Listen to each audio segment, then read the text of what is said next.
Twinkle, twinkle, little star, how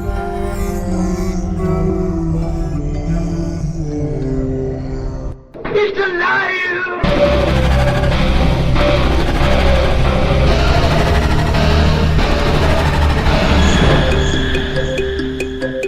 Welcome to where the weird ones are. Every time I speak, I want the truth to come out. Powerful figures in Hollywood as well as powerful politicians who are in fact not human. They're reptiles or they're lizards or perhaps extraterrestrials.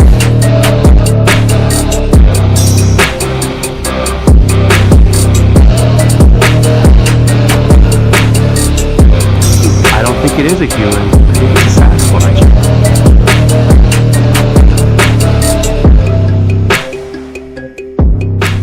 Go ahead and run. Run home and cry to mama.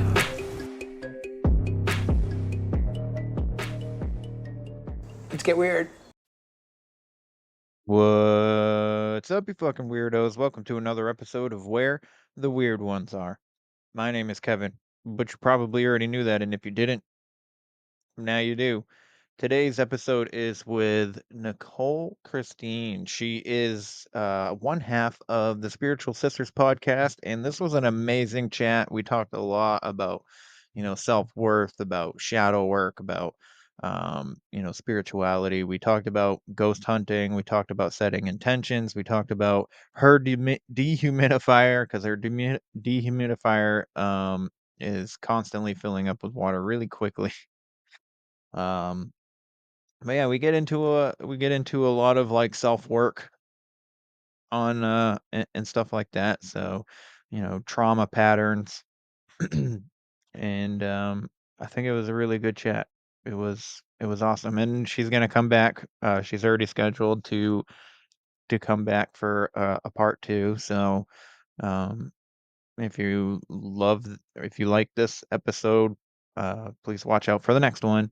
So, with that being said, if you're interested in flavoring up your food, whether it be, you're making your own garlic bread, you're making your own pizza dough, you're cooking on the grill with burgers and, ribs, steaks, chickens, and whatever, I highly recommend Bigfoot's Breath.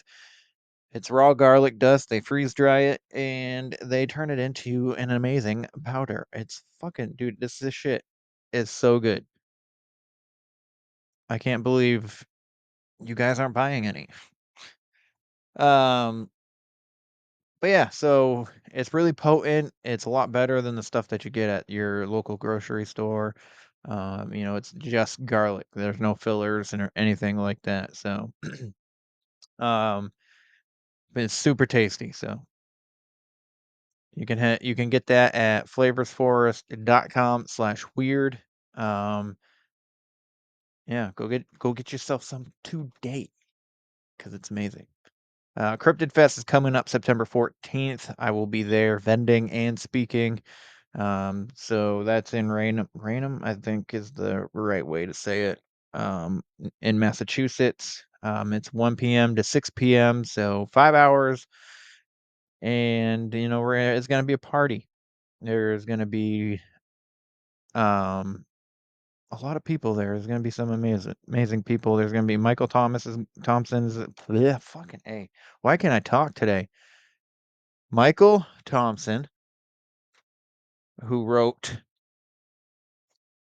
these books about Winslow Hoffner. So I highly recommend you come see him talk. Check out his books because they're amazing. Um, so, anyways, I'd love to see you guys there. Again, that's September 14th in Raynham, Massachusetts. Man, other than that, I don't think I really have anything else to really talk about. So, if you like what you hear, you like the show, please like, follow, share, subscribe, leave a rating and review. I would greatly appreciate that. If your podcatcher does not allow a review and you want to leave a review, you can leave a review on the website. It's where the weird ones are podcast.com. there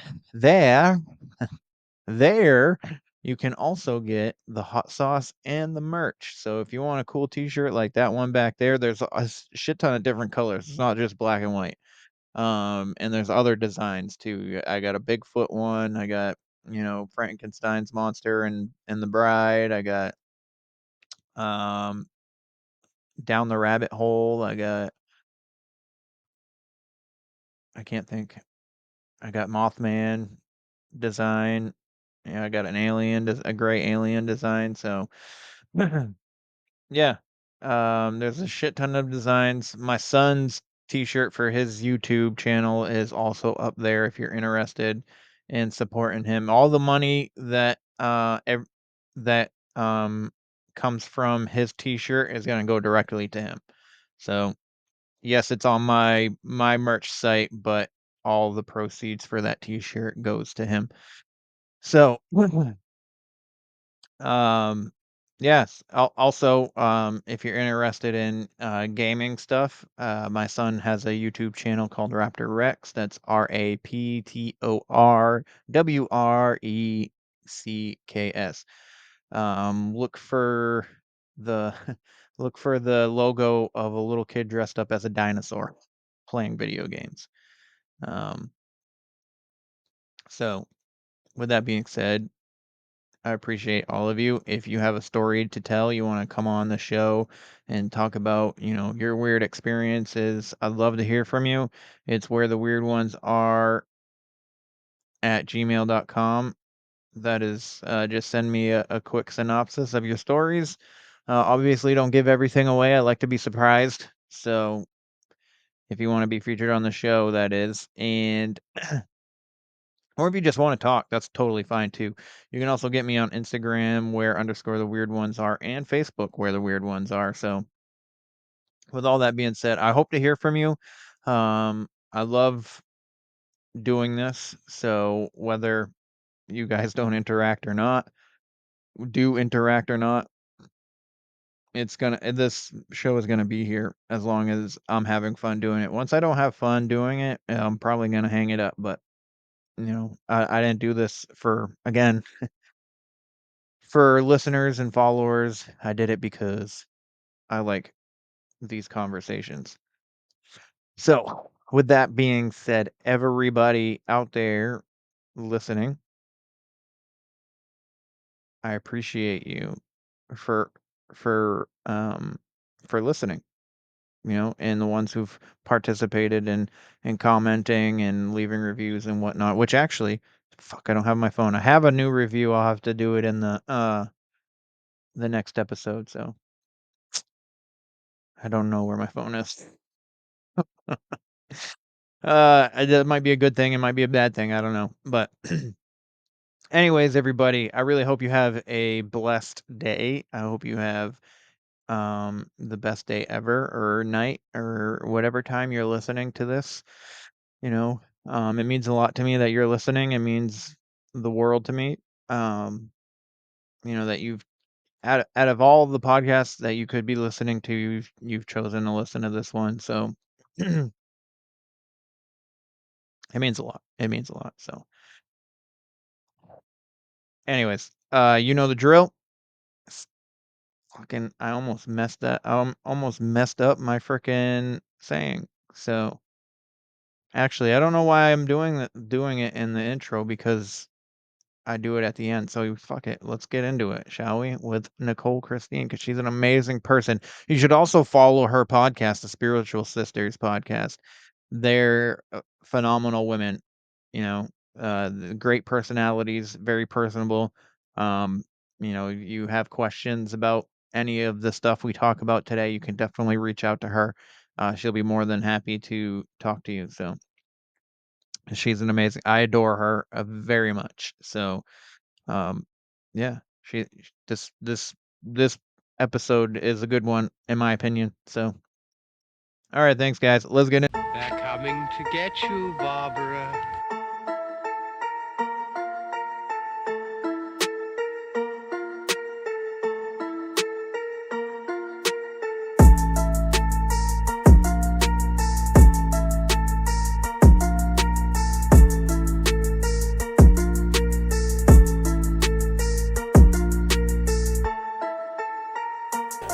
Let's get weird. Let's get weird. Let's get weird. Let's get weird. Weird. Get weird.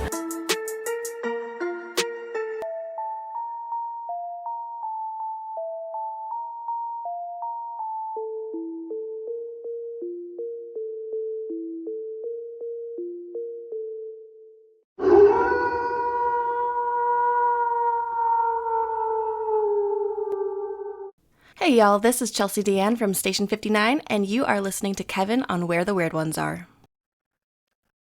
What's up, everybody? Welcome back to another episode of Where the Weird Ones Are. So happy to have you here. Today I have Nichole from the Spiritual Sisters. We're going to talk about some spiritual things. But for right now, Nichole, if you don't mind letting everybody know who you are, where they can find you, and what it is you do. Hey, freaking weirdos. Excuse me. Thank you for having me, Kevin. I got a cough like 8 months ago, and I swear I never got over it.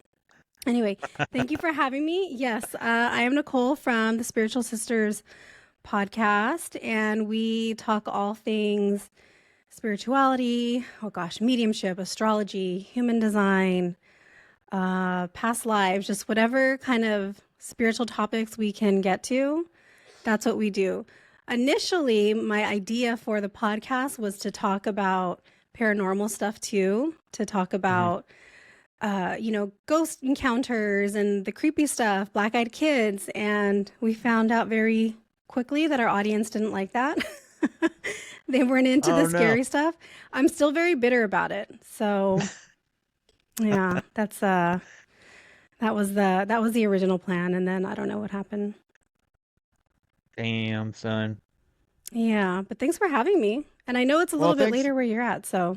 Yeah, no, it's all right. Thanks for being here. I appreciate it. Anybody who's willing to take the time to come chat with me, it means the world to me. Time is our greatest currency. So the fact that you're here is amazing to me. So if it weren't for people like you, I'd just be talking to myself, and I don't know if that would be as entertaining. I mean, I'm not saying that I wouldn't do it. I just don't know if people would be like, oh yeah. Have you done any solo episodes yet? Huh? Have you done any solo episodes yet? I've done where one. You're just talking to yourself. Okay, I haven't, and I don't think I could. Yeah, it is right. Like, there's no one to laugh at your jokes. There's no one to banter off of. Like, it just seems like it'd be really challenging. And yeah, my sister had wanted to do that. Oh, let's do solo episodes. And I'm like, I don't want to do that. I can't just talk to myself. Mm-hmm. There's no way. Yeah. So I started, so actually I've done 2 episodes by myself. So when I started this podcast, I kind of wanted to do a little bit of true crime too, and storytelling. So I covered a missing person at episode 3 because I wasn't the podcast kind of made me an introvert. So I mean, extrovert. I mean, I used to be an introvert. So I wanted to have these conversations, but I was too shy to reach out to people and be like, hey, come on the show. But so episode 3, I did a missing persons case, and that was all by myself. And then I decided to, and then once the podcast started picking up, I never touched on true crime again. So that's the only episode. And then I did the Patreon, and I was like, well, what am I going to do for extra content? And so I was like, I'll go back to the true crime stuff, and I'll tell it in a story where you have to kind of figure out who the killer is. And I did the first episode by myself, and then I was like, you know what? Forget that. So I started bringing guests on, and I started telling them the stories and seeing in real time if they could figure out who the killer is and stuff like that. Oh, I love that. It's like reading a good mystery book. Yeah. Which I actually just recorded my 4th episode for that segment, and I'm telling her the story, and she's never heard of it. So at first she was speculating on one thing, and then we get to just before the end, before I revealed the real story and the real killer and stuff, and she just goes, I feel she's like, I don't think it's this person, the suspects. none of the suspects. She's like, I feel like it's going to be this person. And lo and behold, it was that person that wasn't even a suspect. And I was like, what in the she's world? Where'd you good. come up with that? She's good. You know what would be cool? I love that. If you ever need someone to tell a story to, I'm so down because I love true crime. Like that was my first genre of podcast that I ever listened to. So Yeah. my first podcast ever was True Crime Garage that I listened to. And so when Rachel and Heather from Like Mother Like Murder, hey ladies, when they went to CrimeCon, I was like, can you guys go find them, please? Because I love them. So they did. They got a picture with them. But yeah, that was like my first love of podcasts. I would just listen to true crime from like the that's morning, awesome. like the time I wake up in the morning till I would go to bed. That's fun. I like that. Yeah. Yeah. Well, What we'll if have you to set switched it something up too? then. What's that? Yeah. What if you switched it and the guest told you We could the do that too. story and you had to guess? You could get the Mm. podcasting friends like the Heathers and Rachels and have them tell you a story and then maybe you have to guess. That'd be kind of fun too to switch it know, up a little bit. Yeah. Well, so they were the first guests that I had on to tell a story to. So they thought the idea was pretty great. And Heather's like, you're gonna bring the competitiveness out of me after I told her the story because she thought I told it pretty well. Where Yeah. I mean, they struggled to figure out who it was in that first one. So I bet they would be down to do that. That's a good idea. Thank you for that. Yeah. I told you I'm full of ideas and they're not always Yeah. for me. A lot of times they're for other people, but I've been told that like you always have so many ideas and they're like never really for you. Yeah. So, oh, and also I listened to your episode today. Yeah. I'm obsessed with the Kennedys. So if you ever need an audience member for the Kennedy stuff, I'm so down. Oh my I'm just God. inviting Yeah. myself back to your There's show. so much to get into there. It's gonna be like, man, I want to cover it, but there's, in looking into it, I've gone down more. There's more, and I'm still like learning stuff right now about Yeah. them. Yeah, there's So so much. yeah, it's really interesting. And I still can't remember. I meant to, because I listened to it today while I was at work as well, just to make sure that everything was good and everything was not good, because when I put my phone to the microphone for like the videos that I wanted people to hear, you couldn't Mhm. hear them, and I was like, Yeah, shit. you couldn't really hear him too much. There was one that, well, I think one maybe didn't have a lot of audio, and you're like, oh, I don't think that was the right video. Yep. So I Yeah. was like, maybe that one just didn't have a lot of audio, period. But yeah, one of them was Yeah. kind of hard, and I had it up full blast, and I was like, I'm not hearing. So I was like, I hope he recaps. I Yeah. think you did. So it's I was a little upset about that, but that's all right. Yeah. But fuck, where I was gonna go. I was gonna just jump into something. Oh yeah. So we went to the Conjuring house recently, That's and right. Nichole sent Scott a prayer for us to do, and I thought that was so nice of you, and I wanted to thank you for that. But I never You're welcome. messaged you to actually thank you. So here Did you we guys do are. it? Yeah, Okay, Scott read it. So good. he's like, I don't know how to do this. I was like, just read it and like mean it. Yeah, just say it with intention. Yeah, so when they went on their first field trip, they're like, oh gosh, was it a paranormal field trip that they did where they went out to the woods a Yeah, while ago? Riceville. Yeah. Yeah, so when they did that and they were talking about it, I was like, you know what, you guys, you need to make sure that you go in being protected. And so one of the things that we do on our show anytime we start recording is we kind of do our own protection too, just to make sure that like we have a seamless recording process, editing process, that we don't have issues with the technology, just all of that kind of stuff. But especially in the beginning when we were talking about the darker subjects that I wanted to talk about, like we made sure that that stuff didn't stick with us. So that was one of the things that we've always incorporated, is making sure that we are doing that protection. So anytime like when the guys were going there, my sister, I think, sent it over to them because I couldn't. So I think she might have texted it or sent a voice note. And then there was another one that I had sent to Scott also. That was a recording from somebody that we had on our show that was talking a lot about energetic protections. So I don't know if you guys did you guys listen to it or he just read it? He just read it. Okay, so it was probably the one that we sent, the one that we kind of used. Yeah. So, but yeah, like especially the Conjuring House, that place is crazy. Well, I mean, they say it's crazy, but it wasn't crazy for us. And that's the thing too, is a lot of like ghosts aren't always gonna freaking be like, let's do this every single night. You know what I mean? So, but Scott and I did an interesting Estes session in the basement. Everybody, it was like midnight or something like that, and everybody had gone upstairs. So how did it go? Because I remember you guys talking about it, and then I never heard about it. Yeah.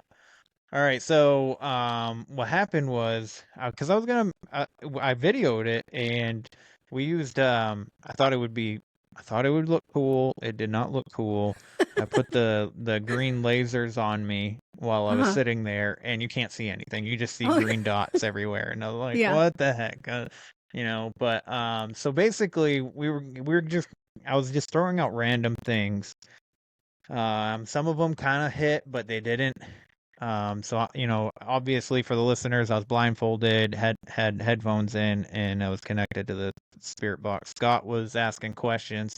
I couldn't hear the questions, so whatever answer I got from the spirit box, whatever I heard from the spirit box, I would say, and sometimes they were answers to questions.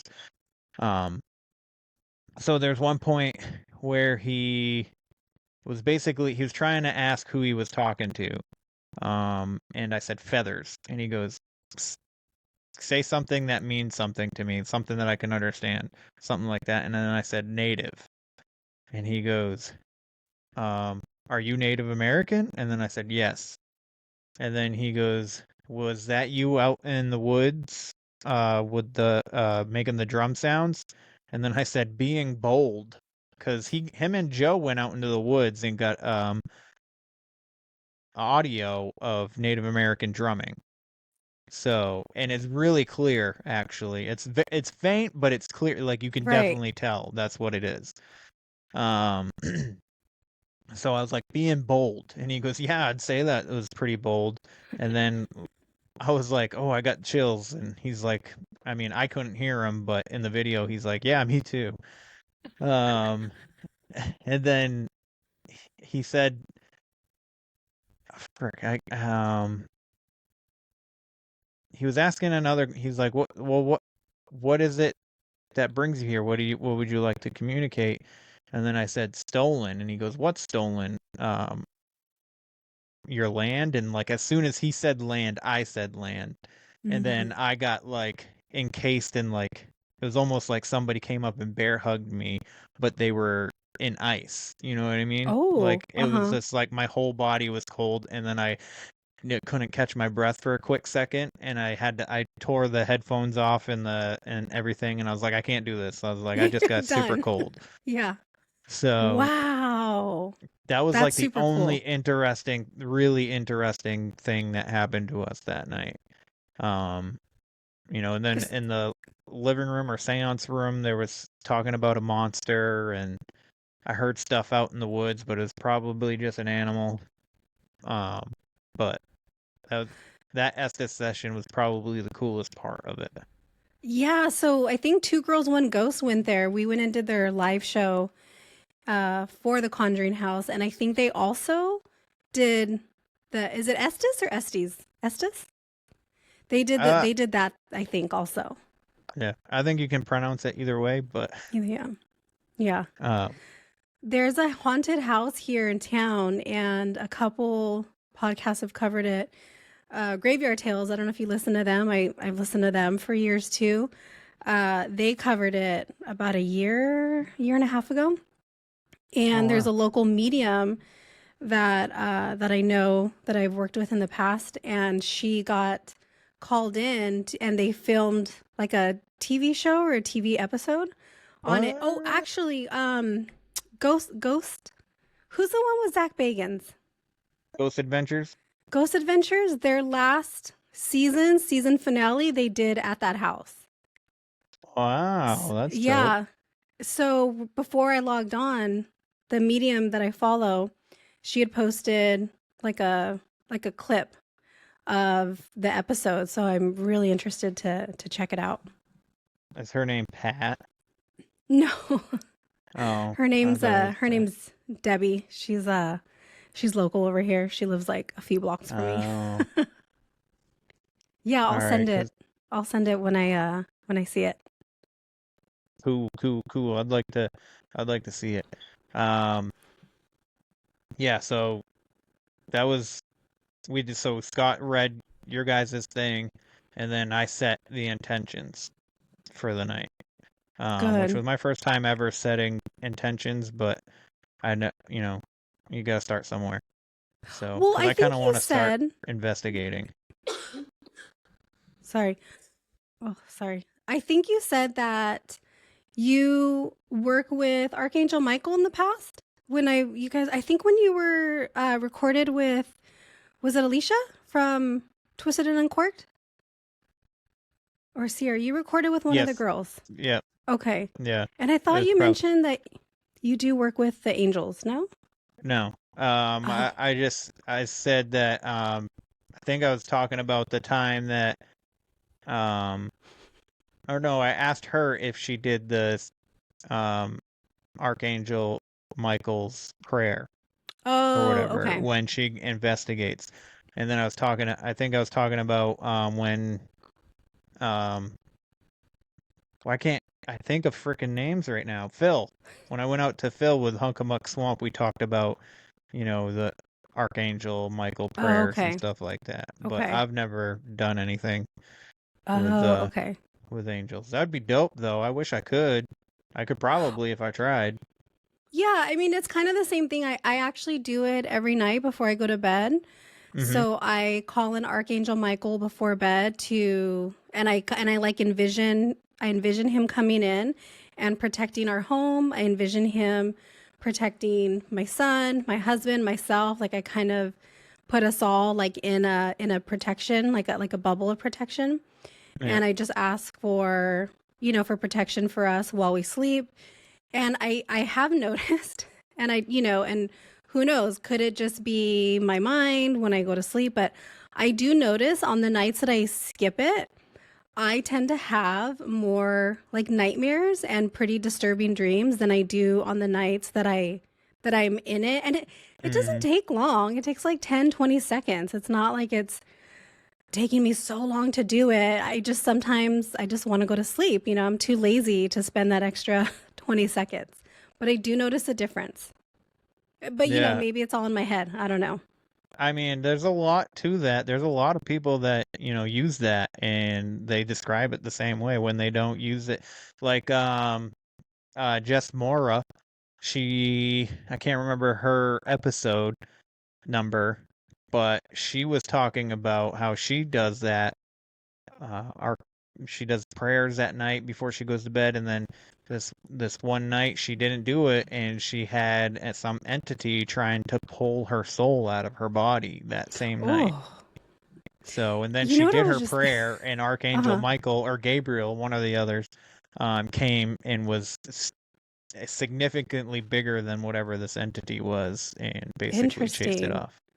So Archangel Michael's the one of protection. He's the one that I kind of say he's the busiest of all of them because everybody's always calling him in for something. I believe, if I'm not mistaken, Archangel Gabriel is the angel of like communication. And then you have Archangel Raphael, who is the angel of healing. So if you're sick or a family member sick or just someone needs kind of extra healing, you would want to call in Raphael to bring the healing energy. But I was just thinking, I wonder if Scott had so much intention and all the intentions you set with that prayer. I wonder if that's why you guys didn't have a lot of experience, because you guys like almost set the container a little too strong, which is good because you didn't want any of that following you home. But I Right. wonder if it was like, if you guys did it like too good of a job. Maybe. We're going to go with that. Yeah. Because we recorded episode 2 for their show. I don't know if they're gonna use it or not, or even if it worked out.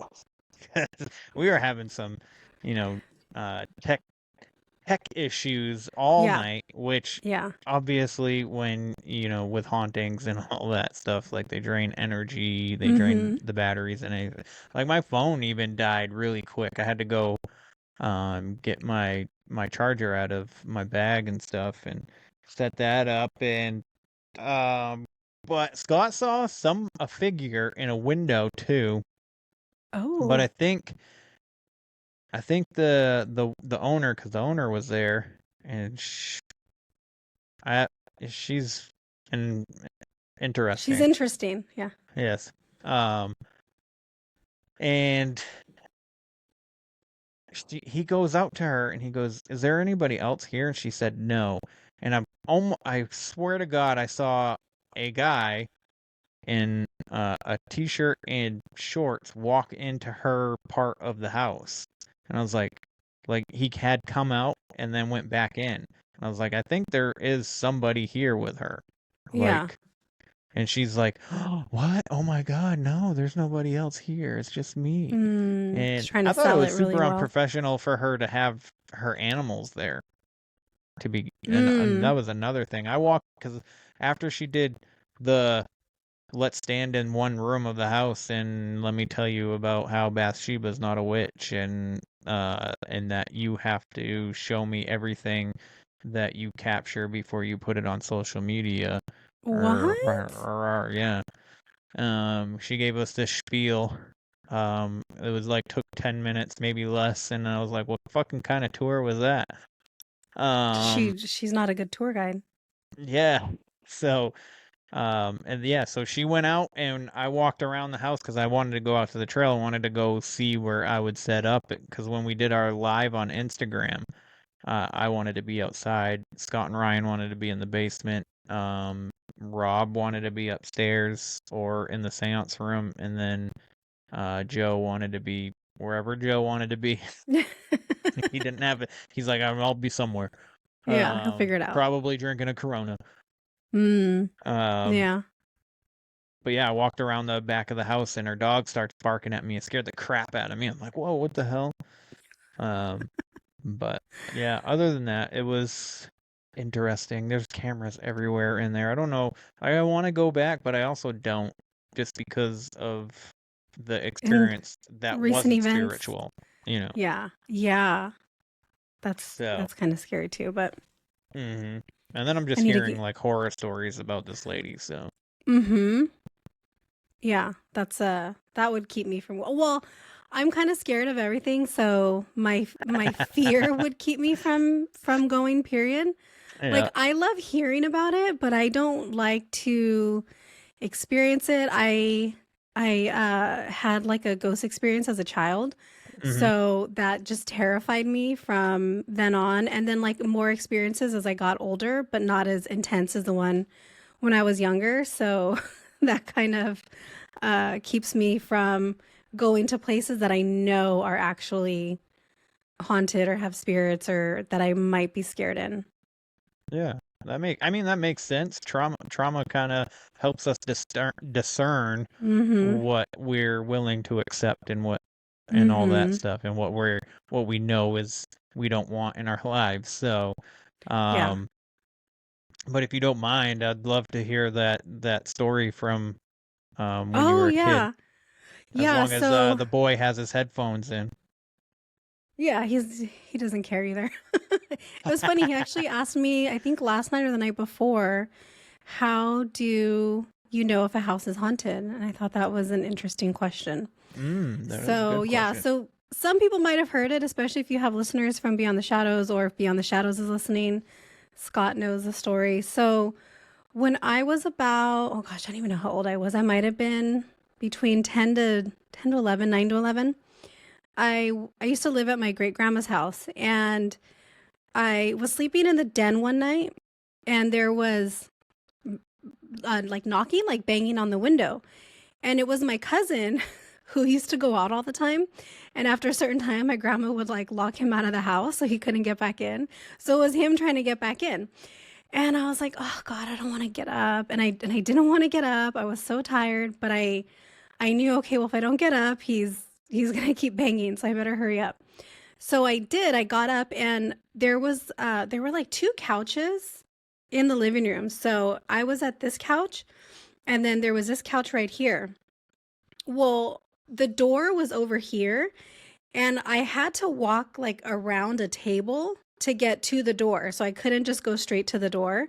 And it was kind of the same outside, where my cousin, it would take him a while to get in because he had to walk around a big table. So I walk around, and there's a man sitting on the couch, but I knew it wasn't like a real man. I knew it wasn't like an intruder or a burglar. I knew it wasn't that. And he just sat there, and he was sitting at the edge, and he was wearing like a suit and like an old fashioned hat, and he had his legs crossed, and he was just watching me. He watched me walk, and I was like, what the fuck?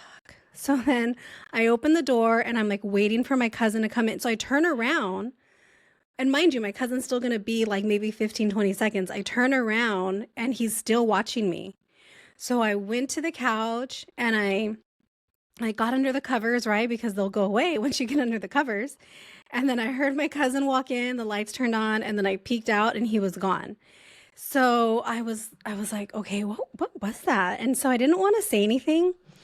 And then a couple days later, I told my grandma, I was like, hey, grandma, like, I think I saw something. I think I saw someone. And she's like, oh, what did he look like? And I told her. She goes, oh, yeah, that was your grandpa, whoever my grandpa was. I had never met him. He had died like way before I was born. And she's like, oh, yeah, it was just him. So in my mind, okay, he was probably there to like protect me, but he wasn't a very good man. So I don't know that he had that, protector kind of vibes. Like, oh, I need to make sure this girl's okay. But that house in general was pretty scary. So we also had an armchair, and in the group chat the other day, they were talking about how you shouldn't have an empty armchair in your bedroom because it supposedly invites spirits in. Well, we had an empty armchair. Yeah, I think it was Frankie that said it. So we had an empty armchair, and do you know those like doilies from the 80s that used to, like the old ladies used to have on the armchairs? Yes. Okay. So my grandma was like an old lady, right? So she had the doilies on her armchair. So every morning, and this happened when I was much younger. I was probably living there also when I was 4. And my mom said every morning she'd wake up and the doilies would be in the middle of the room, like on the floor. And so my grandma knew that it was her second husband because he would always sit in his wheelchair, like in that spot where the doilies were. So anyway, she told him to like leave us alone, rest in peace, and it never happened again. But my little cousin saw a man in my grandma's bedroom once when she was like 2 or 3. She came out just terrified and screaming. My grandma, so my great grandma's daughter, used to hear footsteps like walking behind her when nobody was there. Like that house was spooky. And after my grandma moved out and they sold it, we used to still talk to people that like lived, on the street. And I think they said they had to have it exorcised like twice. So Whoa. My grandma's husband's never left, or my grandma went back after she died. I don't know. And she was like, this is my house. Yeah, this is my house. That house was scary. I hated it. Goodness gracious. Yeah. Not my fave. How old did you say you were? So with the doilies, I was probably like 4 or 5. Like I was pretty young. Like I don't remember. Yeah. And then when I saw the man, I was probably between like maybe 9 and 11. So regardless, yeah. It's scary at whatever age. That's still scary. Oh, it terrified me. That's run and burn the house down kind of thing. I mean, well, and as an adult, I lived in another like a condo with my ex at the time, and one night we were sitting there like playing at the dining room table, like we were playing a card game or something, and the trash can lid started spinning. And I looked at him and I was like, did you just throw something in there? Like, because it was next to me. And he's like, no. And we looked at it and I was like, that was weird. So then like a couple weeks later, we were sitting on the couches in the living room and I could see from the corner of my eye the trash can lid spinning again. And I looked at him and he was like nobody's there. Like, I don't know what happened. And then one time I heard footsteps outside of the bathroom door, and he had children. So I used to take care of the kids when he was at work. And I heard the footsteps. And I was like, oh, they're up early. I'm gonna scare them. So I opened the door to scare them, and there was nobody there. And I was like, wait, did they go back in bed? They were fast asleep. And I was terrified. I woke them up so I wouldn't be alone. Like, I thought I was going to scare them, and like, I'm the one that got a scare. So, okay, little girls, it is not time to get up, but you guys are going to get up and keep me company now. Like, just crazy. I would hear footsteps also when I was downstairs from my bedroom when I was home alone. There was someone walking in my room, and like, you couldn't get into my bedroom. It's not like someone broke in. Yeah, just crazy little experiences like that. Break free from the ordinary and check out a podcast with thought-shattering concepts that will reshape the way you interpret the world. We are the Swerve Podcast, and our mission is very simple. Each episode, we research and discuss topics that swerve off the mainstream path in an attempt to understand everything in the universe, one obscure topic at a time. Whether you're into forgotten history, cutting-edge science, strange frontiers of the unknown, or just need a good laugh in an uncensored way, the Swerve Podcast has you covered. Listen to the Swerve Podcast today on Spotify, Apple Podcasts, or any other major platforms. Yeah. Well, I will say that there was one time when my son was like 8 and we were living out in the middle of the woods. It was like 2016 area, and I kept hearing something against my window in the living room, and both my kids were in their bedroom playing whatever, and I just kept hearing something outside, and I started like thinking like, what could it be? I kept turning the outside light on to check what it was, and I don't see anything up against, there's no branches up against the house or anything like that. And I just remember kind of just like having that little like that fear thing, and I was just like, hey, Brayden. And he's like, yeah. And I was like, you want to watch a movie? Yeah. Come keep me company. I'm scared. He's like, yeah, Dad, let's watch SpongeBob. Yeah. I was like, all right, we'll watch some SpongeBob. So, yeah, and it just it's weird, you know. I don't remember that just offhand all the time until you just said that. I was like, oh yeah, I remember this one time that I did this, almost the same exact thing. Yeah, yeah. They have no idea, but it's like, you're making me feel better right now, child. You're not going to protect me, but you're going to keep me company. Yeah. Just another voice or another presence of a person makes you feel normal, I guess. I don't know. Yeah, totally. So what got you into doing the podcast, The Spiritual Sisters? So, let's see. In 2020, what year are we in? 2024. In 2022, I went through like a pretty big shift, I think, with my son entering school. I was working full time. I'm a licensed marriage and family therapist, so I was working full time at the county where I live in, providing services to adults. And the work is pretty intense. It's a lot of trauma. My population was a lot of substance use, lots of trauma, homelessness, just a lot of really intense issues. And I had been doing it for a few years, and I was getting like pretty burnt out. And my son started school, and before that he was in like a Montessori school. So, you know, you're paying money and they're never closed, which is nice. They're open, you know, from 7 to 6. So it doesn't interfere with your work hours. Well, regular school is not like that. And we found ourselves having to go to a school that was completely not in our area, not having after school program access, not having family that could take care of him. And I was like, what?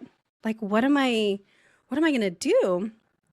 And I struggled. So I ended up getting put on like a stress leave during that time. And it was kind of like the catalyst, I would say, for my spiritual awakening, because it really makes you question, okay, like, what am I doing? Can I keep doing this the same way for the rest of my life? You know, like working those hours were okay when I had systems in place to be able to take care of him, but that's not working anymore.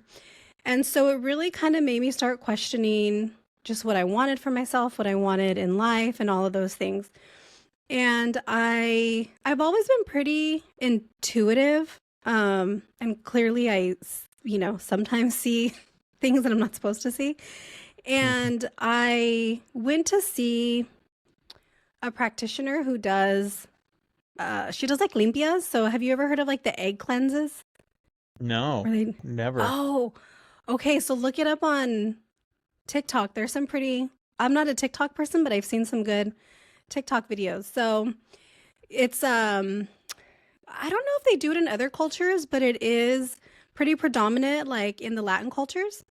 Mm-hmm. And so they take an egg and they kind of like rub it on you, and it's supposed to get any kind of like negative energy.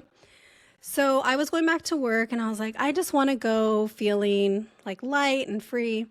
And I went to this practitioner, and she's awful. By the way, I would not recommend anybody going to see her. But she looked at me and she's like, "Are you intuitive?" And I said, "Well, yeah, but like, but like I've never done anything with it." And for some reason, that question really opened me up and made me think, like, I wonder if I should do something with it, if I should look into it. And my sister, who I do the podcast with, she's been in this. She's younger than me. So me and my sister are 9 years apart. We have the same birthday, but different days. So she's younger than me. And she'd been in the world and doing all the spiritual stuff. And, for a while when she was in it, I'm like, oh my gosh, she's so weird now. Like, what happened to her? And then all of a sudden, like, I was like, tell me everything. I need to know all of these things. And I became weird too. So as I was kind of learning and practicing and started like a meditation practice and started doing card pulls and things like that, I was like, hey, let's do a podcast. And she was like, okay. And so the podcast was really done more so as a way to keep me accountable to like continue learning and to continue the work and just to like learn, because I was like, I don't know a lot of things. So this will help me because I'm going to have to research, or, now our podcast is primarily guests. So again, we had this idea. I was like, hey, let's do a podcast and we can talk about these spiritual things. But I also want to talk about the dark stuff, because you can't have one without the other, right?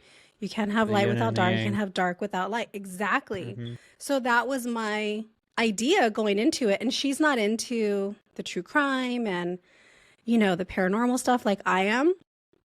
But she's like, yeah, cool, let's do it. But like I said, our guests, or the audience, very quickly let us know that wasn't what they liked. And so now we primarily have guests. So I'm still learning, but now I'm learning from the guests, like as they come on. And so we have people who are experts in, different areas, and that's how I'm getting the knowledge now. So that's kind of how it was born, from my like crisis in life, where I was just like, I don't know what to do. My kid's in school. I have no one to take care of him.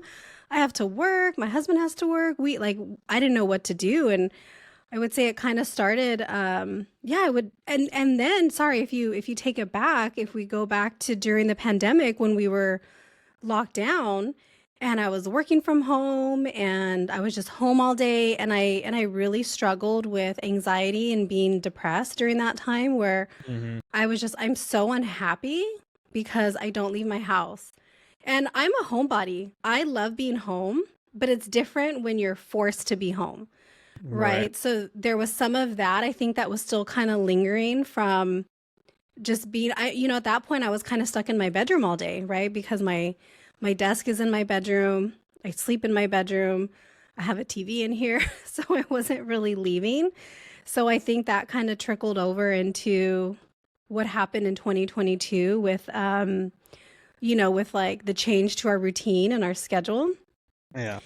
And in the spiritual community, they like to call it a dark night of the soul, when like your life just kind of blows up.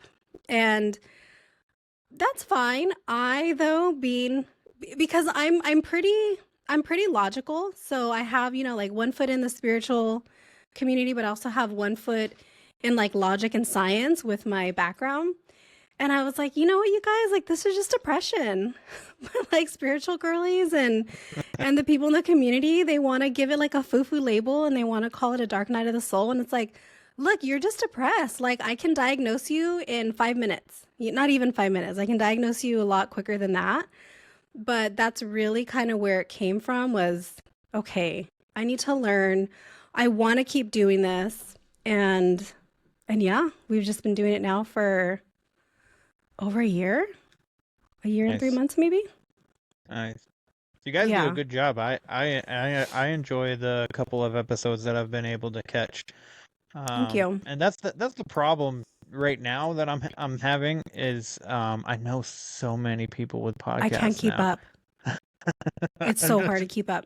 Yeah, it really is. Mm-hmm. And I didn't think that I would have that much of an issue, but I do. Yeah.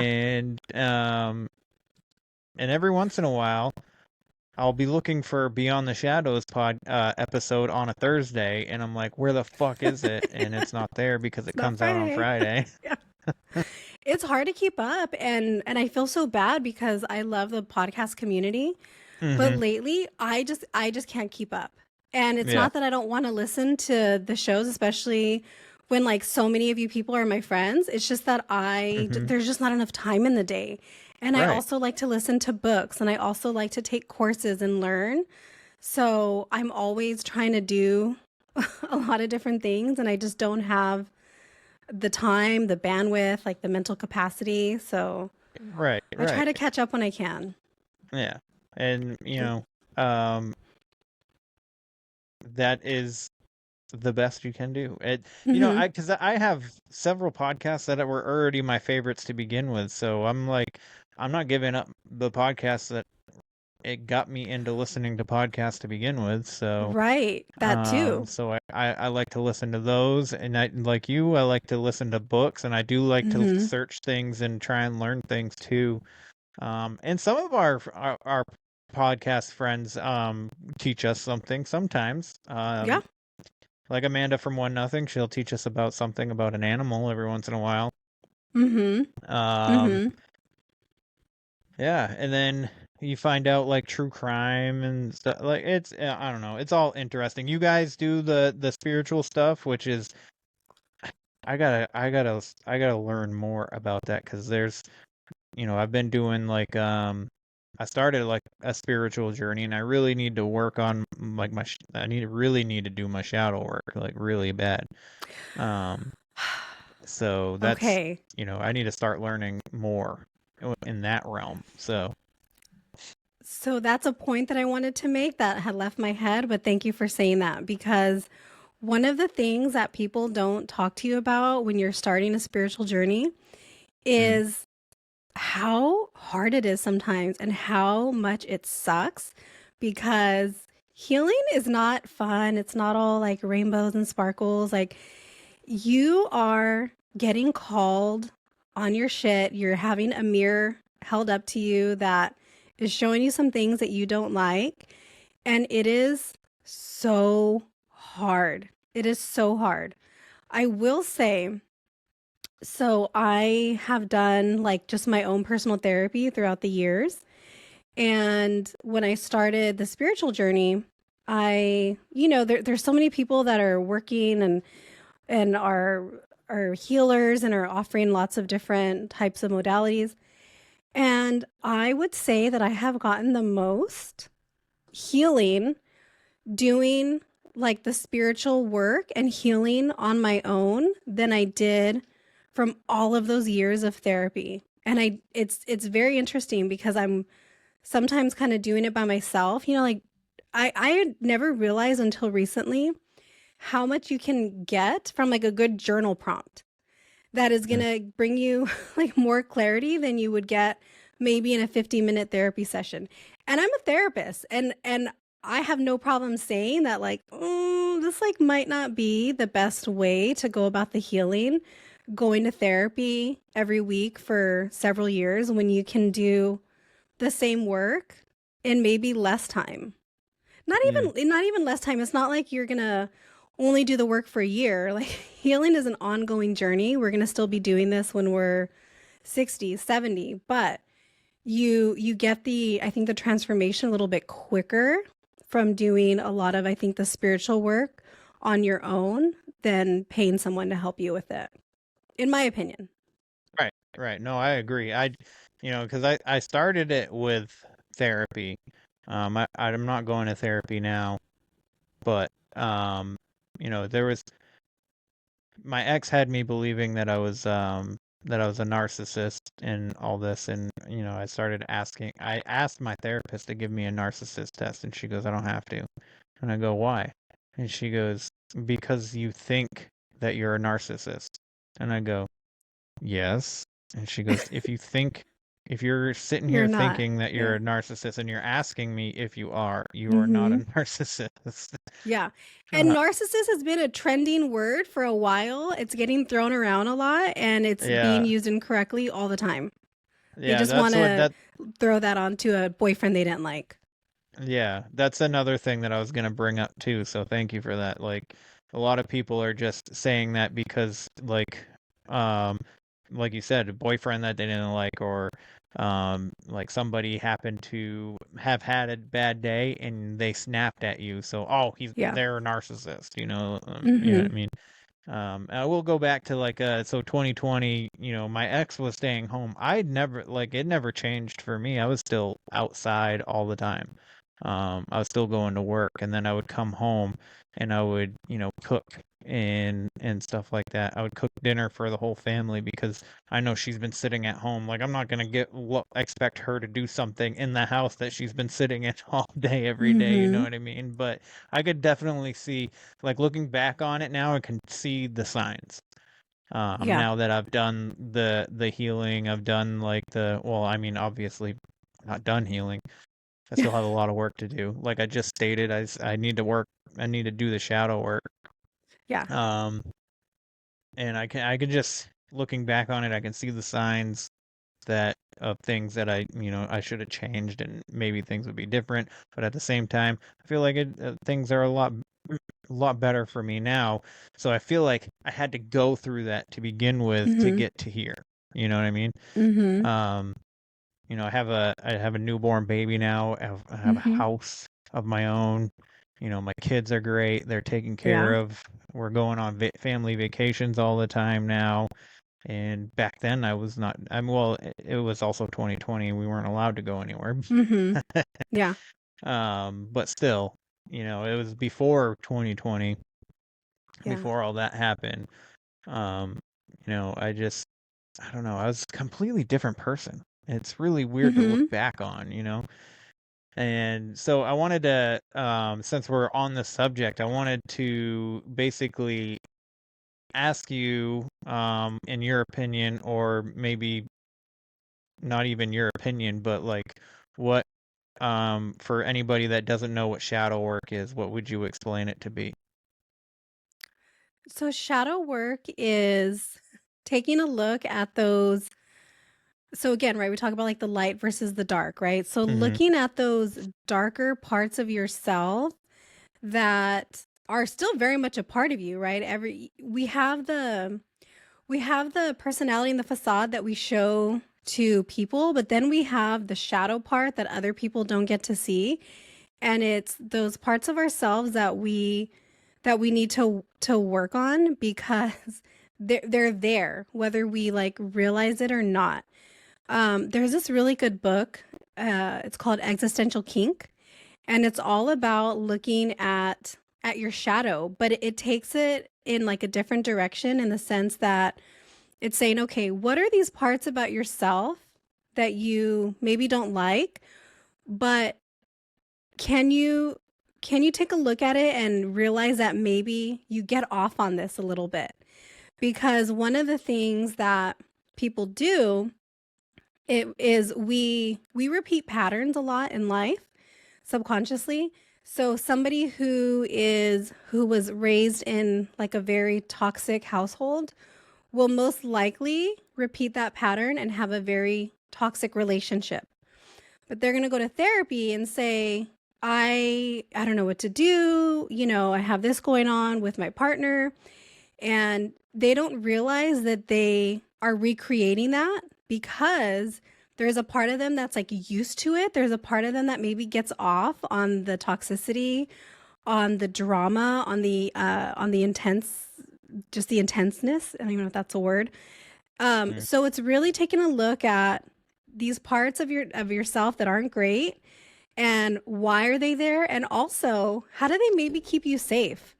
How are they keeping you stuck though, also in repeating these things that you don't want to repeat? And so I can give an example.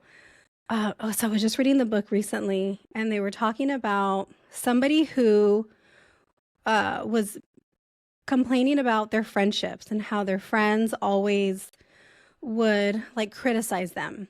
And they started kind of doing the work and realized, oh, like I actually kind of like it because it makes me feel something. Like they kind of go throughout the week not really feeling much, just kind of, you know, doing the day-to-day. But when they have those difficult interactions with people, it makes them excited because it like gets their heart rate going. It makes them, you know, just feel alive, and not in a good way because then they're fighting. But when you're able to realize, oh, okay, so it's like, okay, well, what if you got different friends? Well, then where am I going to get my excitement from? So that's kind of an example that they talked about in the book. And I see that a lot in therapy too, though. I would see clients coming in, repeating these same patterns. and it's so obvious, right? In like the first 5 minutes, it's so obvious.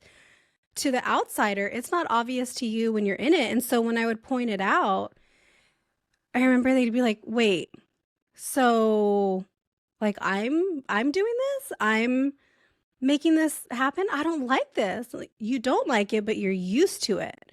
Mm-hmm. And it was such a mindfuck for some people to be like, oh shit, like I'm kind of causing this.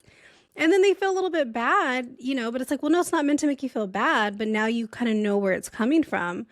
Like you grew up in this. So that's what makes you feel safe. Cause I had a client once and they were complaining about their partner and always cheating and just the crazy things that they would have to do to like go look for their partner, like showing up at places, blowing up their phones, like things like that. But their ex, they didn't have any of that going on. And they talked about how boring that relationship was and how boring that partner was. And that's why they broke up. So once we, you know, kind of put it together, they were like, oh my God, like, I can't believe that I'm doing this. But again, that's your shadow. You're just used to it. You're used to these unhealthy, like toxic, dramatic ways of living. Yeah. Yeah. And, you know, I think that's, you know, to get a little bit personal for me, I think that is, you know, the pattern that I'm repeating is, you know, like having a partner that talks down to me, that thinks maybe they don't think that they're better than me, but by the way they talk to me, it sounds like they think that they're better than me. Not that they actually do or not, but from my perspective, you know, so my mom was super abusive, and I think that's where it comes from. And I've she's not out of the picture. Like, my door has never been shut to my mother. I love my mom because she's my mom. But there's a lot of things, like, and I get, like, you know, we're all learning as we grow still. And like, she was still learning how to be a mom. She started when she was 16. She had my brother, and then I came along 4 years later when she was 20. Um, so I never, I didn't never had a role model Mm-hmm. for processing emotions. So, Totally. you know, so my first relationship, I was head over heels, super affectionate with this girl, but she was abusive, like physically and verbally. So she would used to just like randomly hit me, or she would kick me in the crotch, thinking it was Oh my God. funny, and I would be squirming around on the ground and stuff like that. And we were together for like 2 years, maybe almost three. And then I finally left that and got into the relationship with my ex-wife, and it was boring, essentially. Like she was good to me, but she was like and then I didn't, not that she wasn't, but I wasn't very affectionate because I spent so much time on this girl that did terrible things to me, Mm-hmm. being affectionate. And then my ex-wife and I were together for like 9 years.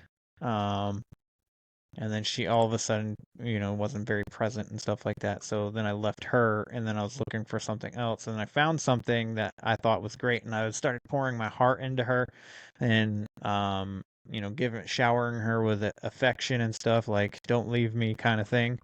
And she ended up being toxic, which is the ex that I was just talking about earlier, where Mm. she made me feel like I was a narcissist and stuff like that. And she was Yeah. very good at manipulation, to the point where she made me feel like I was manipulating her and stuff. Which there's things that I was probably mirroring from her.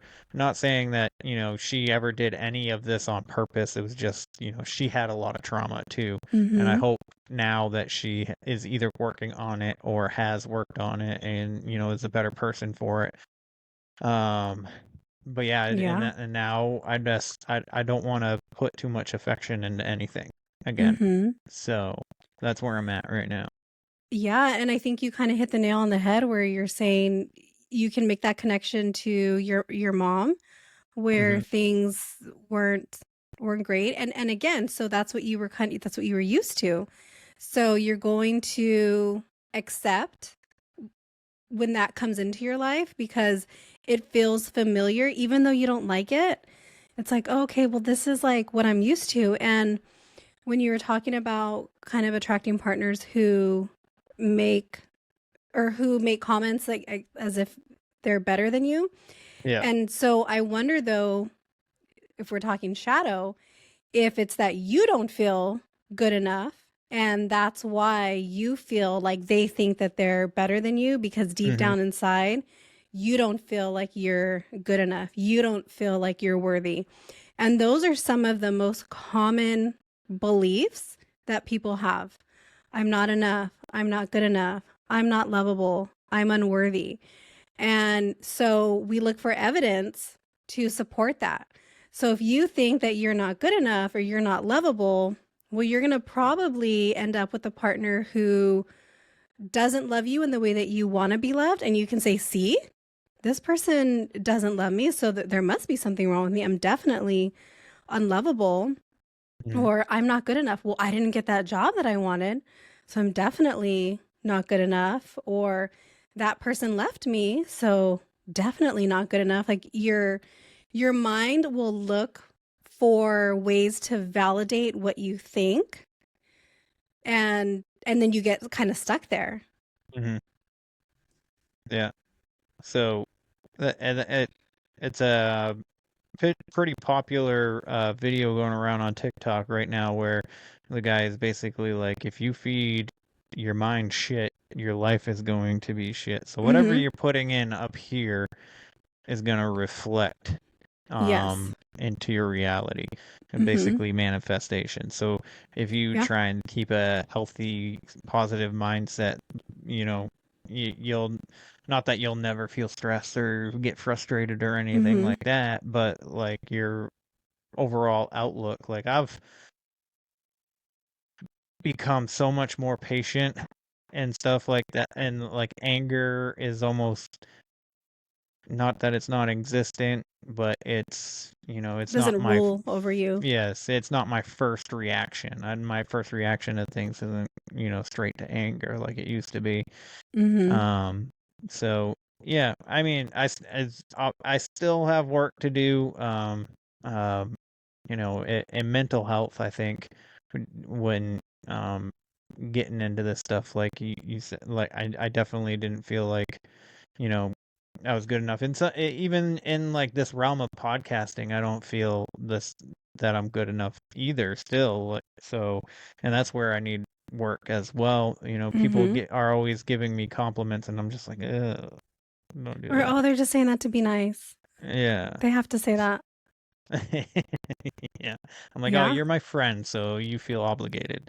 Yeah, you're my friend. So, Of course you listen to my podcast. which Like, would you actually, listen if you wouldn't know me? right. I will say, I put it out on my Facebook and stuff like that. I'm not sure if anybody on any of my actual friends even listen to this, like people that I've grown up Mm-hmm. with and stuff like that. It's been mostly people that I don't know and that Mm-hmm. have reached out because they listen, and then I've become friends with them because they decided to, Right. message me and talk to me about the show. So one thing that I heard when I first started the podcasting journey with my sister was your friends and family are not your target audience.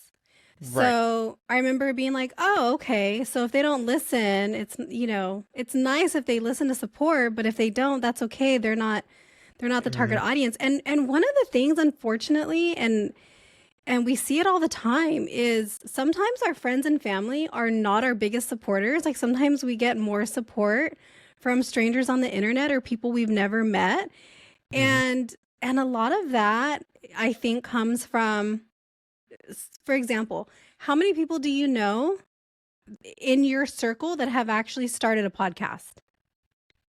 0. Do you know any? Oh, one.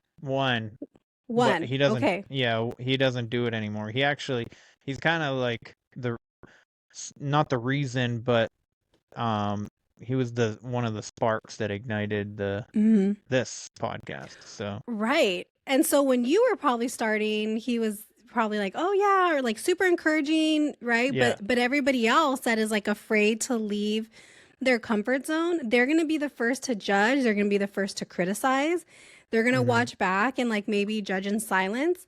But it's usually because people get so complacent and comfortable in the lives that we've created or in the lives that we're supposed to have, right? You're supposed to work 9 to 5 for 40 years and you're supposed to whatever, right? Fill in the blank. So the minute you do something that is not what like the norm is, especially within your group, it's like, oh, what are they doing? Oh, they want to start a business? Why? They're just going to fail. Like, why don't they just stick to their regular job? Why do they want to do a podcast? Why do they want to this? It's like, well, why are you scared to do anything differently? Why are you scared to leave your little bubble? I mean, I felt that when we started our podcast. Like, I know so many people judged us for the podcast. Like, I had such a hard time even just coming out of the spiritual closet. And then I came out in a podcast. And even to this day, I know that there are people that don't like not necessarily agree, but that they think it's like dumb. It's like, well, I don't give a fuck. Like I have fun. I've met great people. I enjoy doing it. So you can keep living your boring life. I'm going to do me and I'm going to do the fun things that I want to do. And I'm sorry if you don't think it's fun, but I do. Hi, my name is Joe, and I'm the host of Tales, Trails, and Taverns. In this show, Rob and I like to take an active approach by hiking out to haunted, creepy, and abandoned places. We love the adventure and discovering the dark history of the locations we visit. We release a new episode every Friday on Apple, Spotify, and Patreon, as well as bonus episodes on varying Tuesdays. But don't just take my word for it, we have great listeners who have left some awesome reviews. Oh, I love adventure, but during those times when I can't get to the outback, I like to listen to Tales, Trails, and Taverns. Those boys dig deep into the dark history, and their first-hand experiences really delivers the excitement. This podcast is a beaut. Back when I was the governor, I didn't have time to listen to podcasts. But now that I'm retired from politics, I can focus on my two passions, pumping iron and listening to Tales, Trails, and Taverns. It doesn't matter who we are. What matters is that we all listen to Tales, Trails, and Taverns. I love listening to the podcast. Wait, what's a podcast again? It's an audio show you listen to. Oh, like on the radio? Sort of, yeah. Okay. I love listening to Tulips and Tiddlywinks. It's Tales, Trails, and Taverns. And what do you do again?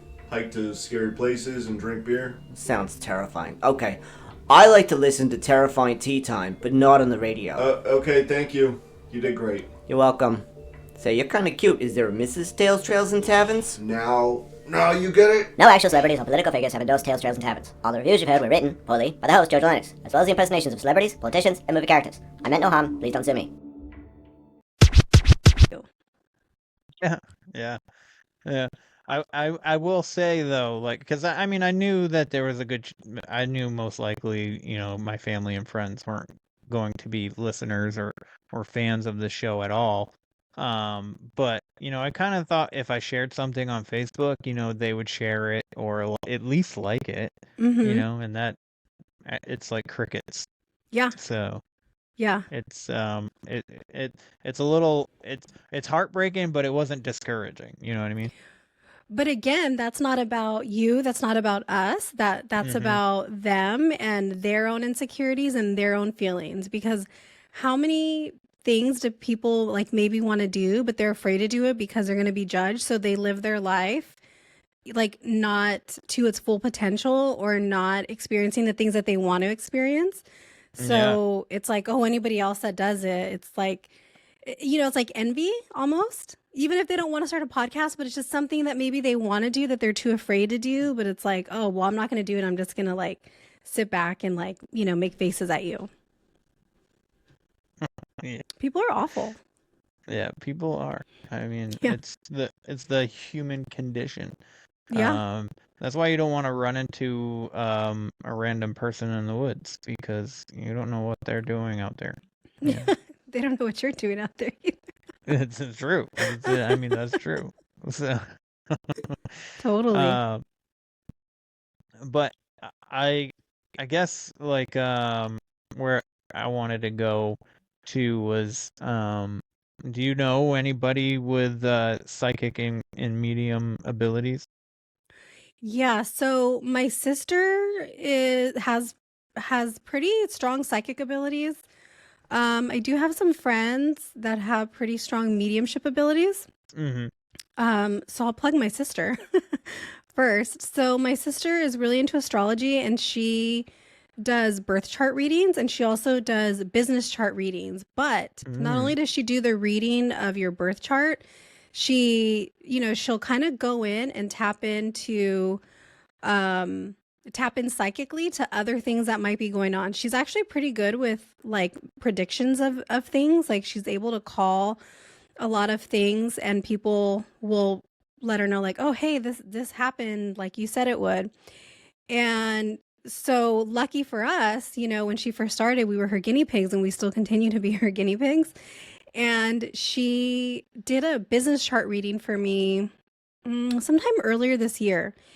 And she was saying, I see you doing something with the subconscious mind, something with subliminal. Like she kind of like laid out this business idea that had been like a very fleeting thought in my head that I hadn't shared with her. I hadn't shared it with anybody because it was just kind of like, oh, I'm actually really interested in this.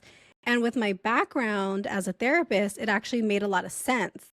I was like, oh, like this, these core beliefs and these limiting beliefs that they talk about in subconscious work, that's exactly what I was doing with my clients, but we just called it CBT.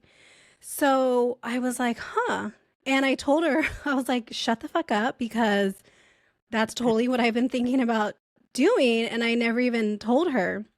So if anybody's interested in birth chart readings, her Instagram is at Agua Astrology, AGUA Astrology.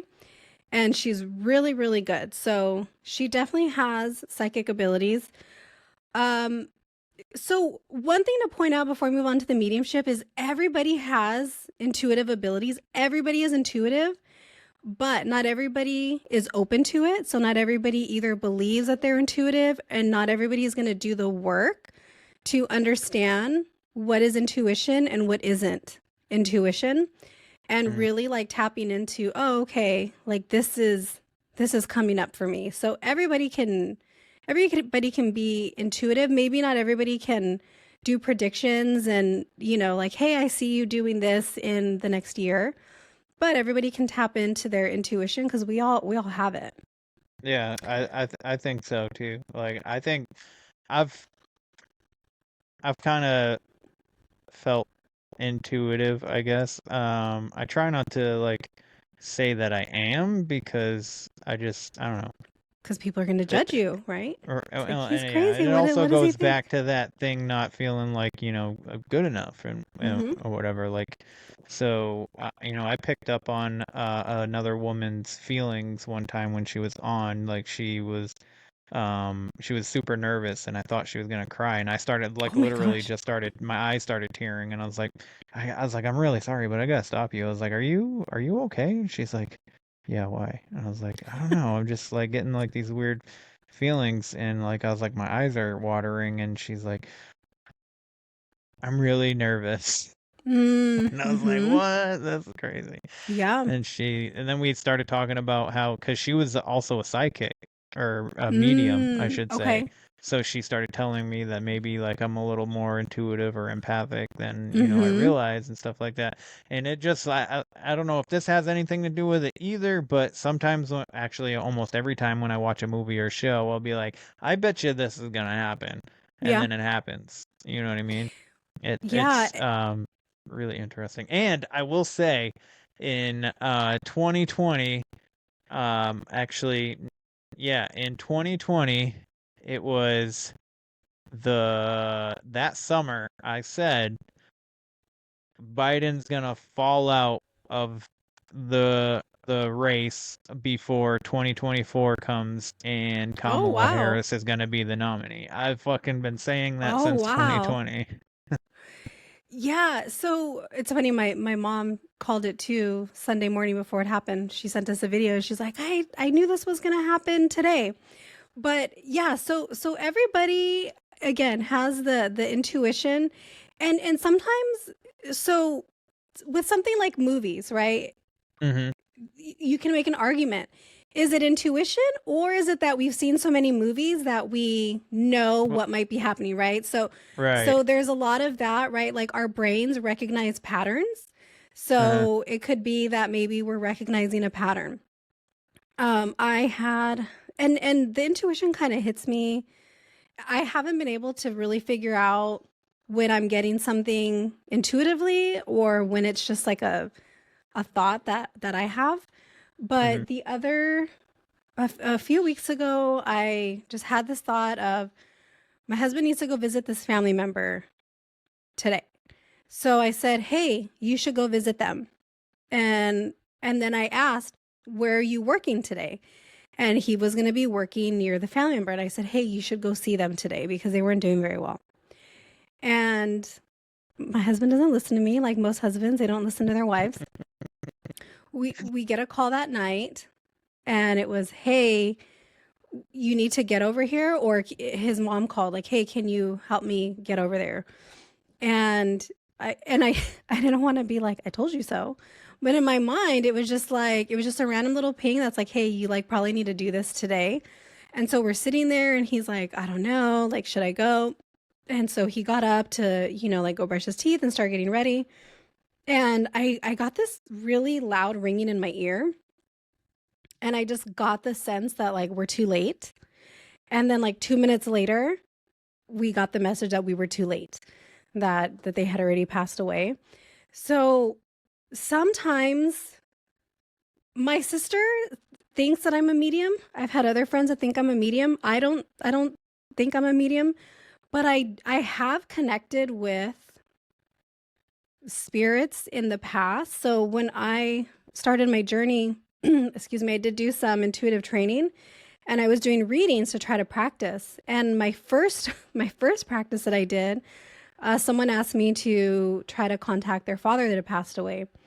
And so I was doing it and I got like a random name and I was like, okay, whatever. And I go and I tell them and they were like, oh, like what name was that? And I told them, they said, oh, we think that that's this like woman that was a friend of our dad's. Like, I need to check. And it was the name of this person that was friends with their dad that was at the hospital. And I was like, oh, out of, I mean, how many millions of names are there, right? And it was just a name that I wrote down and I was like, okay, interesting. And that happened another time I did a reading. I wrote down like a random name and I told the girl and she's like, oh, that's so funny. Like, I think I wrote the name Larry or something. And she's like, that's so funny. My dad's name is Pete, but I call him Larry.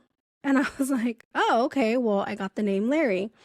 And so I think I can sometimes connect. Like, I think if I tried, I could. It takes a lot of energy. And that's why I don't do readings myself anymore, because it was just, it drains me. It was like doing a therapy session. It was just like too draining to do. But we do have friends that are mediums and that can connect to, the essences of like past loved ones. I have like 2 in mind that I'm thinking of right now. I think my sister can too. She did some mediumship training, but that's not her primary focus. I could imagine like when you are first, especially when you're first starting and you're not really understanding even what's going on. I can imagine how like the mentally draining that is, and then you don't know like what's going on, so you don't know, you're not unsure of all this weird stuff that you're getting in your head, right? And then you're also physically exhausted, and then you're joy and things that you like are gone because you're so tired all the time. Yeah. There's so many, because there's so many mediums and stuff that I've met out there, especially since started doing the podcast, that have struggled with depression. Yeah. It takes a toll on you. And then again, if you're not careful and if you're not setting that like protection in that container ahead of time before you're doing these readings, because you're just kind of opening yourself up, right? So you need to set those parameters in place of, I'm not open to any like lower vibrational entities. I'm not open to anything that's negative, anything that's trying to harm me. So you need to make sure you have those protections in place. And sometimes when you're just getting started, you're not doing that. You're not thinking about it, or a lot of people again think that like, oh, this is all like love and light and sparkles. And like it isn't. So you might be attracting things that are going to try to like trick you, that are maybe, not try to harm you, maybe not physically, but just harm your mind, in that like, you know what, like now you're going to be sad. Now you're going to be anxious. And so those things are really important to have those protections in place. Even doing things like saging your space. And I know sage is a little controversial for some people. Some people think if you're not Native American, you shouldn't use it, but saging your space after you do any kind of work like that is really good. Make sure you're opening the windows and doors so that the energy can leave. Otherwise it just stays in, and sometimes activity can increase if you're not careful with making sure that it's leaving. But yeah, I mean, you need to be really careful to make sure that you are protecting your home, your space, your family, because you never know what you can be calling in. That's why I don't fuck with Ouija boards. Yeah. Well, spirit box is said to be like the same thing though, and I fuck with spirit boxes. So. But I will say, totally, I'm scared of everything. Yeah. Well, me too. I'm not, I am, but I'm not at the same time, if that makes any kind of sense. But since you bring up sage, so I had a woman message me on one of my YouTube. Her name's Jessie, and she says she's native, and that sage isn't gonna is gonna make things worse than clean anything. But I remember, like, because she was saying sage opens portals when you burn it and stuff like that. And I started thinking about it the other day. You know, every time that I've gone to, you know, somebody on my dad's side getting married or whatever, because we're part Native American, you know, and I'm Native on my dad's side, so like going to birthday parties and weddings and all this stuff, like it was sage that they used to cleanse, you know, and they're putting it all over them and stuff like that. So I'm not saying she's wrong or anything, but I just found it was weird that, you know, they would use it to cleanse themselves, but it also is opening portals. Like I'm confused And I think it on depends that. on the school of thought too, right? Like maybe certain maybe certain tribes have certain views on it, maybe others have certain views, right? I mean, think about, I'm trying to think of something that is so different. Like, I don't know. It's almost like the Pepsi Coke debate, right? It's just like everybody has so many different like opinions where this is good, no, this is good. Well, it's almost like the same thing, but it's just what has been your experience with it. Right. So yeah, maybe right, she's that not makes wrong, sense. but maybe that's what they think. Right. Yeah. You have a good point on there. I will say too that while on the topic of sage, I just learned today because I've been trying to learn new things in more natural ways because I don't like so I'm not saying that modern medicine's a bad thing, but I don't tend to like take it.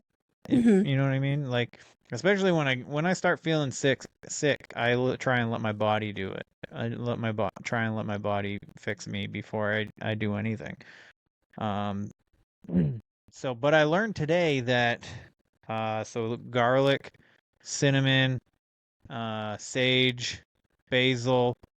There's a few others for herbs, anyways, that have antibiotic properties in them. Tea So, tree. like, yeah. So, like, you could like it's antibiotics for bacteria, viruses, and I thought it was really interesting. I was like, well, I guess I'm gonna start eating spoonfuls of cinnamon. No, I'm just kidding. I'm not gonna do that. Wasn't that killing people years ago? Yeah, Remember like people the were cinnamon freaking challenge back choking in like on the that. 2010s or something? Yes, there was, and I did it too, and it fucked me up. Yeah, Hey, but you're still here. yeah. I was like, oh man, it was coming out of my nose. Oh. Woo! Yeah. It was rough. Yeah. Yeah, there is. I mean, you know, modern medicine is helpful and great in a lot of ways, but we have to also remember like it's modern, so it wasn't always around. And what were people doing back in the day? You know, some people did die, but they were still able to heal themselves naturally also with what they had around in nature. Yeah. Because I think about, you know, stuff like that all the time. Like I'll be doing something with modern stuff, like modern luxuries and whatnot, and I'm just like, well, what were they doing back in the day? You know, like I had the thought today, you know, we have 3 meals a day because, you know, I'm trying to keep my, you know, protein up and stuff like that to make sure, you know, I'm getting the gains in the gym and stuff like that. And I'm just sitting here thinking like,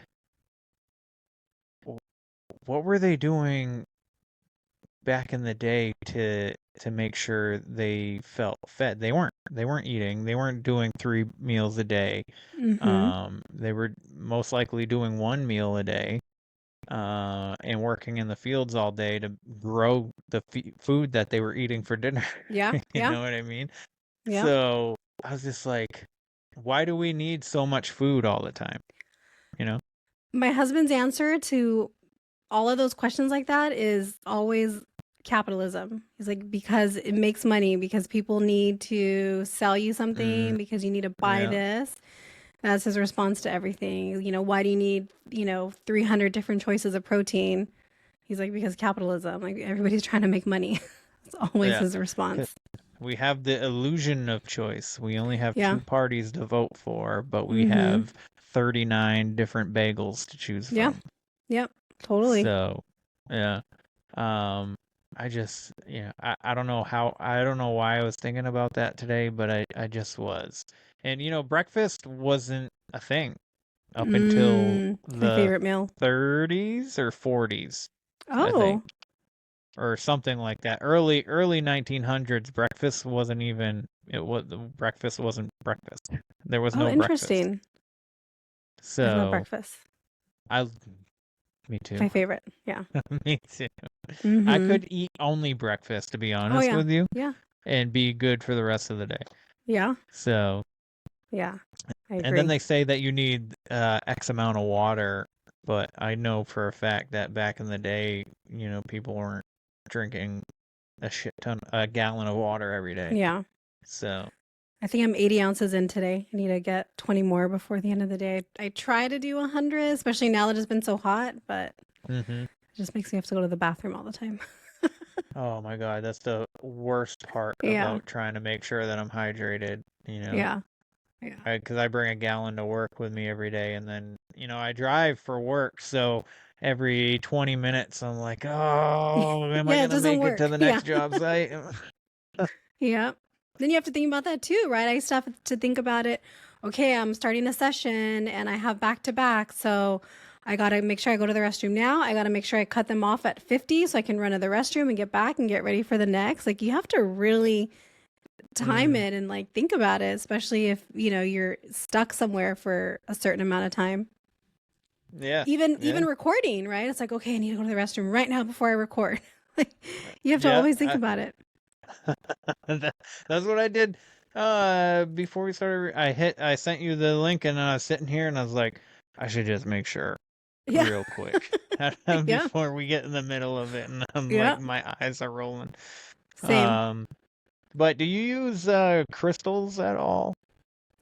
So I wear like crystal bracelets, and then I do have crystals. I'm sometimes I'm better at it than other times.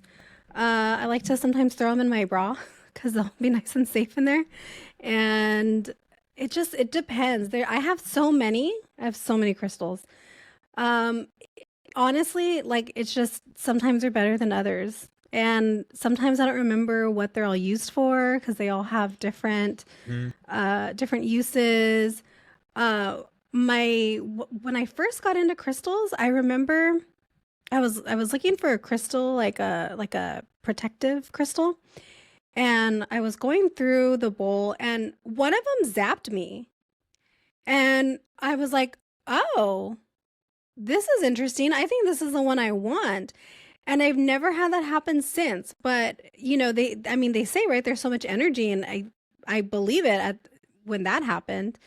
With crystals, you have to be careful too, because sometimes they're fake, right? They're not authentic. So yeah, I have them like right here, but again, sometimes I forget to put my bracelets on, or sometimes I'm just being lazy. So yeah, I feel you, dog. I feel you. Yeah. So sorry, hold on. One quick one though that I feel like I need to share for some reason is selenite is a really good crystal to help with kind of with like cleansing, and you can use it at the end of the day to just kind of like get rid of the energy. I have a selenite like little wand next to my bed, so that's a really good one. That's a good one to keep also in like window sills or door frames of the home. Selenite's like a pretty versatile one that can be used. Also, things like black tourmaline are good for protection. So anything that's kind of like a little bit darker, that and the selenites. I felt like I need to share that. Maybe somebody needs to hear that. I probably need to hear that, to be honest with you. Yeah. Because I have things coming into my house all the time because of this. I don't know if you know Natasha from Cryptid Creeps and Conspiracy. So she was talking about this entity that, is really was really scary. And as she's talking about it, I start seeing shadows out of my peripheral, and I'm like, what the hell? And then something got knocked off my desk. So I was like, all right, stop talking about this guy. Yeah. So And that's why, you know, sometimes the protections can be used every day. It doesn't have to be anytime you're going into a scary situation like the Conjuring house or in the woods. It can even just be like protecting yourself while you're listening to different podcasts. Like I used to do that. I remember, I think they talked about it on Two Girls, One Ghost. That's where I got the idea, where they were saying, you know, you're listening to it, so you're still open to it. So just do a protection that, you know, I'm listening to this for entertainment, but I'm not open to anything else other than the listening of it. I'm not open to being contacted or to being connected with any of this. So that's also a way you can do it. But especially if you're going to have any episodes where you're like maybe talking about it, you want to make sure that you're doing those extra protections so that stuff doesn't fall off your desk or you don't start seeing shadows. That would be bad. Yeah. So what do you have coming up next for you and your sister? What do you guys have anything like event wise or any interesting podcast shows you got coming up?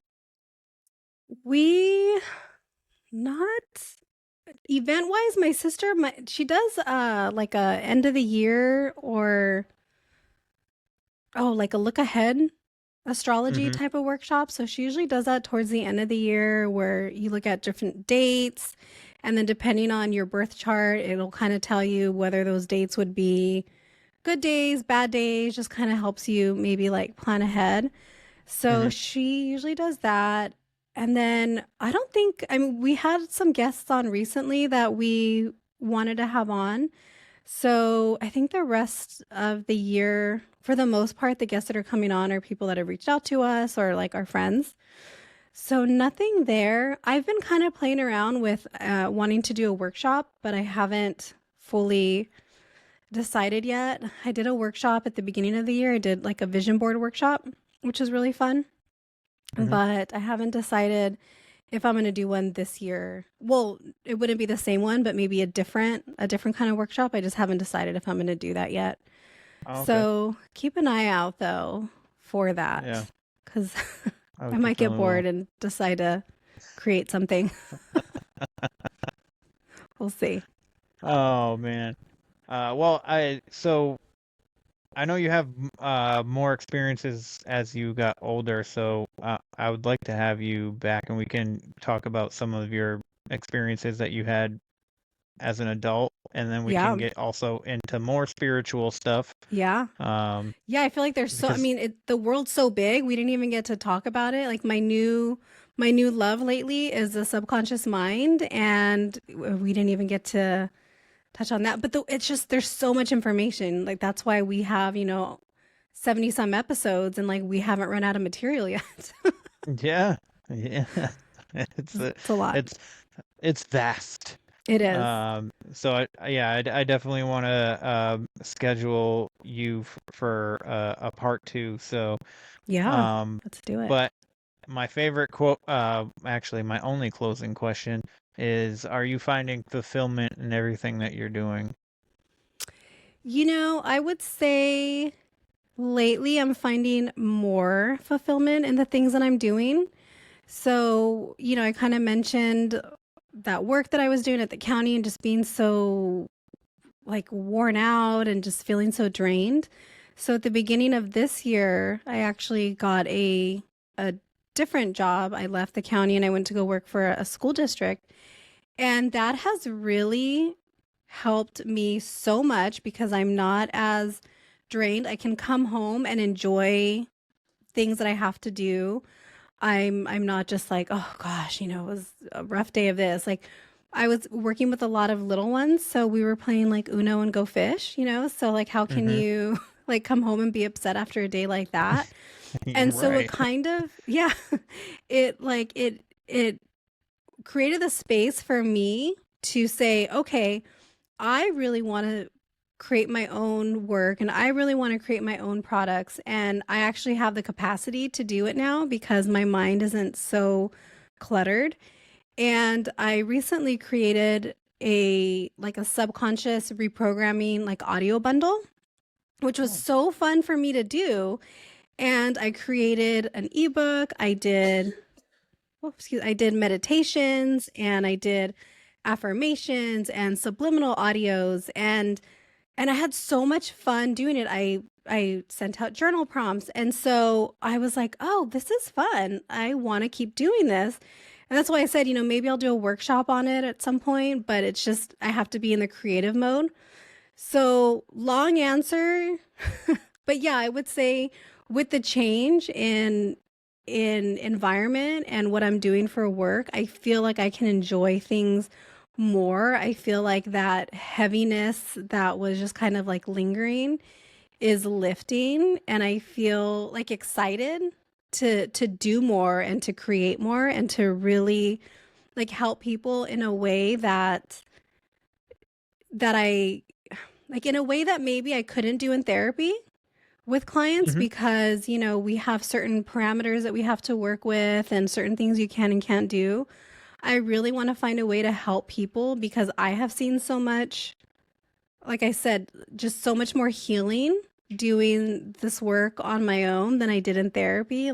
I want to share that with people, and I want to do that with people and enjoy it. And so I've been feeling the call to want to get into coaching and to work with people one-on-one through coaching, because it feels different than therapy. I don't know if it is, but it feels different. And it doesn't feel like it would drain me. It feels like it would actually excite me and motivate me. So we'll see. I don't know. Yeah. Maybe you'll be my guinea pig. I will be. Yeah. I don't care. I was already ooh, there's so much I can work with him. We'll talk offline. Yes, ma'am. Well, one more time, if you don't mind, letting the good people know who you are and where they can find you and the show. So I'm Nichole from the Spiritual Sisters Podcast. You can find us on Instagram at the Spiritual Sisters Podcast. My Instagram is the Nichole Christine, Nichole Nichole. And we're on all the platforms. We're on Apple, Spotify. We're on YouTube too. I don't ever watch YouTube. We're on YouTube. And yeah, we come out with new episodes every Tuesday. Kind of like your show, Kevin. We do a lot of interviews and conversations with people. So that wasn't the plan for the podcast. That's what the podcast, I think, told us it wanted to do and be. So we just went with it. And my sister is, I mentioned, at Agua Astrology. So check us out. Dope. Well, thanks, Nichole, for taking this time to come on. Yeah, of course. It was an awesome conversation. I really enjoyed this. It was a lot of fun for me. Again, we went everywhere. I love it. Yes, we did. We did. No script, no outline. We're just gonna wing it. I like it. Yeah, it's my favorite way to do things. Somebody told me I should write down questions. I was like, no, because then the organic conversation's gone. Yeah, we don't usually do questions either. Well, we have certain questions we ask all the guests, more of fun questions, like who would you want to see in concert if you could go to any concert, things like that. We'll ask them their signs, because we got to stay on brand with the spiritual topics. But most of the time, I don't have questions because they just kind of come to me as I'm going. I've never been really good working off a script. So when my sister got married, we have another sister. My one sister that I do the podcast with, she had her speech written, and I was like, I'm just gonna go up there and wing it. I don't do well with written speeches. And then when I got married, I told them that they couldn't write their speeches. I said, I don't want you writing.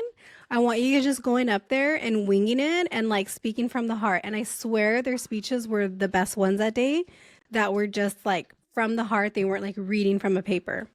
That's never been my thing. Yeah. That's awesome. That's awesome. Yeah. It was more authentic. It meant more, I feel like. Totally. They didn't have to, the time to think about how it sounded. Yeah. They just said it, Yeah. So that's awesome. But Anywho, well, guys, that is the show. Please check out the Spiritual Sisters. I would appreciate it, as well as Nichole, I'm sure, would We would. greatly appreciate it. Leave them a 5-star rating and thank review if you so feel fancy enough to do the review part. But if you like today's episode and you like any of my other episodes, please like, follow, share, and subscribe. Also, leave me a rating and review. 5 stars. I love 5 stars. 5 stars are my favorite. And if whatever platform you're listening on doesn't allow you to leave a review, you can do so at wheretheweirdonесarepodcast.com. That's also where you can get the merch and the hot sauce and the blog. So other than that, that's all I got for you. I hope you enjoyed this. I enjoyed it. Nicole's been a fantastic person to talk to. Obviously, if you made it this far, you know that for sure. I don't shut up. So, with that being said, everybody, you know the drill. Question everything and stay weird. Bye, guys. This concludes our broadcast day. Click.